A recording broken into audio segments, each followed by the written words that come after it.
So it's a Thursday afternoon, and one of the things that makes Brad and Sticht Interiors so unique is they go to local trade shows to try to find some of the unique materials out there, things that are different. And I want to go ahead and show you behind me. We're at the Biltmore Design Expo presented by MDCID. I want to give them a little credit because this place is amazing.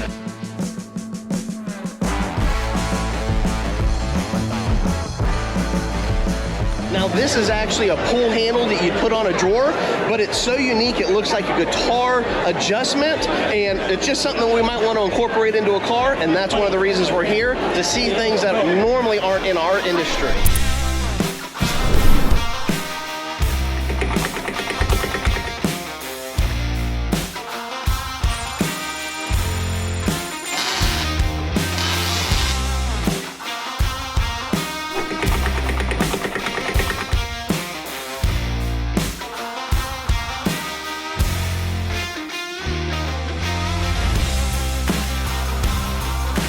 So the 63 Ford Falcon is all finished up. Of course, we're at Sticht Interiors, and they did a phenomenal job with this interior. I'm actually gonna talk with Gary, and he's gonna tell me about the textures and the colors, because this is off the charts and it's super clean. So tell me about the beautiful textures that this car has and some of the color options. Sure. So what we noticed is the trend for newer cars is they just pack the textures in. There's multiple materials upon materials upon materials, and we felt like that was, in theory, would be too much, but we've learned with this car specifically that it actually works out quite well. As long as you have a design plan ahead of time and it's all cohesive and it works together, there's 13 different finishes in this car and 11 different colors, which sounds like it should be way too much, but as you can see, it works out perfectly. And also, being a race car, there was 12-point hardware elsewhere on the car, tying the exterior into the interior, mostly under the engine bay. But you can see here the controls are all 12-point heads on bolts that we adapted to the center console. And then we have... So these are actually bolt heads that you modified to turn into switches? Correct. Okay. So your power windows and your accent lighting for the blue lighting. Very nice. And I notice it's down here on the kick panels, as well as it transfers through at the bottom of the doors. Yep. A very nice, once again, small, luxurious touch. All right, so I've used some grommets before, but I gotta say, these are definitely oversized grommets. They make a statement on their own. Why did you go this direction? The short answer is the owner has a Ford GT. Okay. And loves the look of it. And the longer answer is we've always wanted to do them, and it's tough without being gimmicky to put grommets in seating or whatever we're building.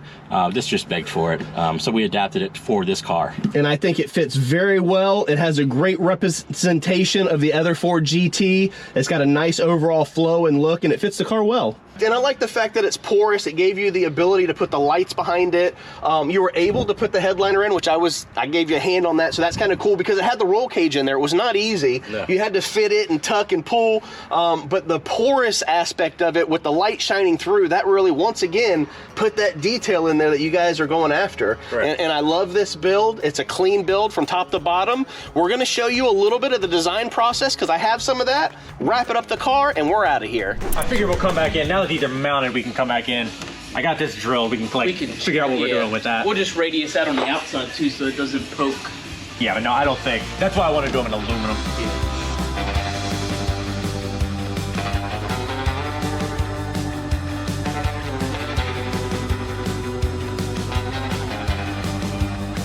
Radius this off, I think that would be fine. But yeah.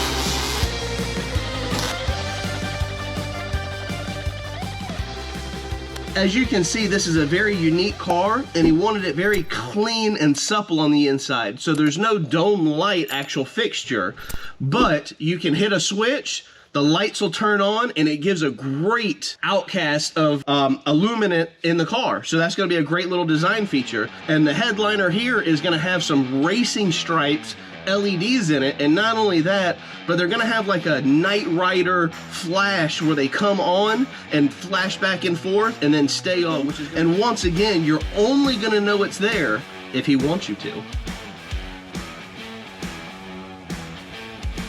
Now that's pretty cool. Now that we have a design, we start the console, we start the back seat, we're gonna go pretty much apeshit on this thing and try and get her done fairly quickly. That's sort of where my idea came from. We do just the seats in the blue. We could buy leather for the seats. We could buy vinyl for the other stuff. But if you're opposed to doing just blue seats, we can tweak some of the ideas. I don't think either one of these is a bad choice because I think this makes it look more like a 60s car. This makes it look more like a new car, and neither one of them is a bad decision.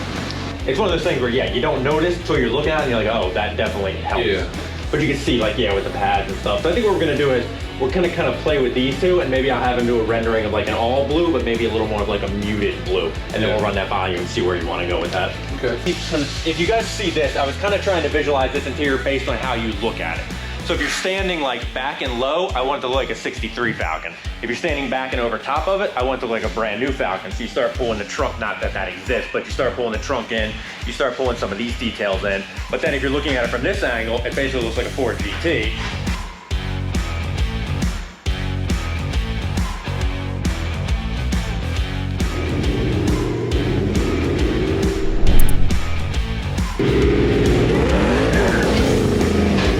So Brad, what you working on? I'm doing a Ferrari 328 console, trying to wrap this up so we get the interior done. Got a couple more pieces on this one and getting it wrapped up, laying out some scenes, getting ready to